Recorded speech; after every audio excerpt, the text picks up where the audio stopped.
देखिए, जो पंचायती राज संस्थाओं के लिए जो हम लोग की लड़ाई हम लोग लड़ने का काम कर रहे हैं, जिसमें परिसीमन और आरक्षण का मामला है, तो परिसीमन 36 वर्षों से नहीं हुआ।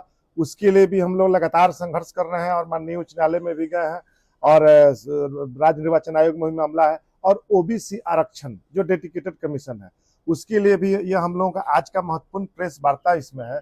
हमारे लीगल टीम के सभी पटना हाईकोर्ट के अधिवक्ता साथीगण है और जो अब विस्तृत आप सभी के बीच बताने का भी काम करेंगे कि परिसीमन और आरक्षण पर क्या चीजें हैं, क्या होना है, आगे क्या कार्रवाई की जाएगी, इस पर आप सभी को बताएंगे। यहाँ के लीगल टीम है और माननीय हाई कोर्ट की लीगल टीम और सुप्रीम कोर्ट के भी लीगल टीम, सभी लोग काम कर रहे हैं।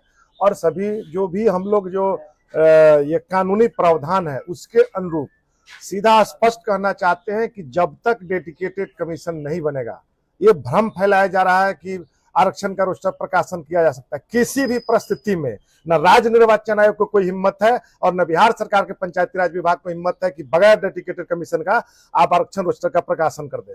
तो जब तक आप सर्वे नहीं होगा, ये संविधानिक प्रावधानों के अनुरूप संविधान को धत्ता बताते हुए अगर कोई भी कदम उठाया जाएगा तो हम लोग माननीय उच्च न्यायालय के शरण में गए हैं और निश्चित रूप से पूरा उम्मीद है यहाँ बिहार में स्पेशल डेडिकेटेड कमीशन का गठन करना पड़ेगा और उसके बाद सर्वे होगा और सर्वे के बाद भी आगे अग्रतर कार्रवाई की जाएगी। और पूरी उम्मीद है हमारा लीगल टीम और हम लोगों का पूरा बिहार के आम आवाम, त्रिस्तरीय पंचायत प्रतिनिधि और सभी लोग एकजुट है और आम जनता का डिमांड है कि 36 वर्षों से परिसीमन क्यों नहीं कराया गया। ये हमारा राइट है, सबकी राइट है, इसलिए ये कोई मुगालते में नहीं रहे। और भ्रम जो फैलाया जा रहा है कहीं कहीं प्रशासनिक सिस्टम के द्वारा पत्र जारी करके किसी न किसी रूप में, तो हम भी तो स्पष्ट करना चाह रहे हैं, हिम्मत तो क्यों नहीं आप आरक्षण रोस्टर बना प्रकाशित कर दे रहे हैं। बगैर आयोग के आप आरक्षण रोस्टर का प्रकाशन नहीं कर सकते। अगर करिएगा तो फिर आपका कोर्ट में चुनौती होगा, वह आपका रद्द होगा। हाई कोर्ट में मामला चल रहा है, क्या कुछ होने वाला है? जी, एक बहुत ही इम्पोर्टेंट कॉन्स्टिट्यूशनल और लीगल इशू इसमें इन्वॉल्व है बिकॉज बिहार में पंचायती राज इंस्टीट्यूशंस के इलेक्शंस में परिसीमन का मुद्दा काफ़ी दिनों से पेंडिंग है। काफ़ी दिनों से परिसीमन नहीं हुआ है और ऑनरेबल सुप्रीम कोर्ट की इसमें गाइडलाइंस हैं। इसमें कॉन्स्टिट्यूशन ऑफ इंडिया का भी मैंडेट है कि डिलिमिटेशन कराना है और उसके लिए जो डेटा है जिससे जो मेंबर्स हैं वार्ड के और कितने कितने लोगों का इसमें इलेक्शन होना है, ये चीज़ें डिटरमिन होनी है।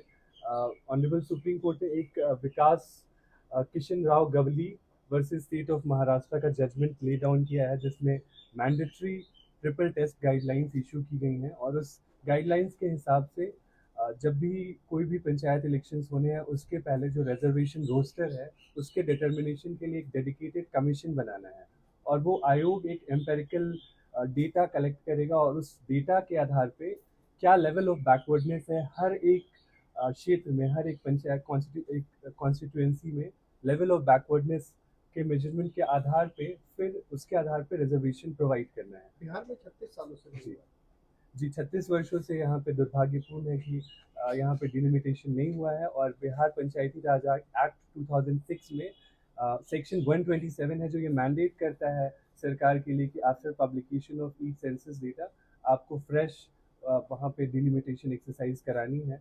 लेकिन एक प्रोविजो है उसी सेक्शन का जिसके आधार पे सरकार इसे विलंब कर रही है। उस प्रोविजो में ये कहा गया है कि अनलेस एंड अनटिल 2000 जो अभी रिसेंट डेटा है सेंसस का वो नहीं आ जाता है तब तक 2011 का जो लास्ट सेंसस डेटा है उसका उपयोग करना गवर्नमेंट के लिए नेसेसरी नहीं होगा।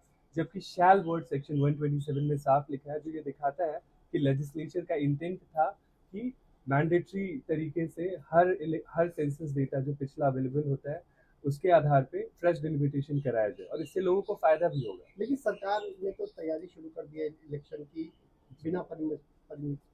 जी सरकार ने इलेक्शंस की तैयारी कर दी है क्योंकि हर 5 वर्षों पे पंचायती राज के इलेक्शंस होने हैं। लेकिन कभी भी गैर कानूनी तरीके से कभी भी अगर कानून का पालन नहीं होता है और कोई आर्बिट्ररी डिसीजन लिया जाता है तो वो उसमें हमेशा ही कोर्ट में it is subject to court में वो चैलेंज हो सकता है। और हमने ऑनरेबल पटना हाई कोर्ट में रिट याचिका दायर की है। रिजर्वेशन रोस्टर का जो नोटिफिकेशन आया था दिनांक 9/4/26 को उसे हमने चैलेंज किया है और डिफरेंट डेटा सेट्स यूज़ किए जा रहे हैं। Reservation roster latest census data के आधार पे डिटरमिन की जा रही है और जो परिसीमन है वो अभी भी ऑब्सोलीट 36 वर्षों पुरानी डेटा के आधार पे है। तो ये जो विरोधाभास है इसको काउंटर करने के लिए और इस आर्बिट्ररी एक्सरसाइज को हमने ऑनरेबल हाईकोर्ट में चैलेंज किया है। सर्वोच्च न्यायालय का दिशा निर्देश और नियमावली है। नियमावली से पृथक जाके, अलग जाके कोई कुछ नहीं कर सकता। माननीय उच्च न्यायालय में मामला दर्ज है और सुनवाई अभी होनी है। एक राज्य निर्वाचन आयोग में चल रहा है मामला और इस सुनवाई में सर्वोच्च न्यायालय से वरीय अधिवक्तागण आ रहे हैं। हम लोग कमर कस के, हम लोग ही नहीं, राज्य की आम आवाम, राज्य की 85% आबादी कमर कस के तैयार है कि हम लोगों को हर हाल में ओबीसी आयोग का गठन हो, ट्रिपल लेयर टेस्ट हो, आरक्षण रोस्टर का निर्धारण हो, फिर चुनाव हो।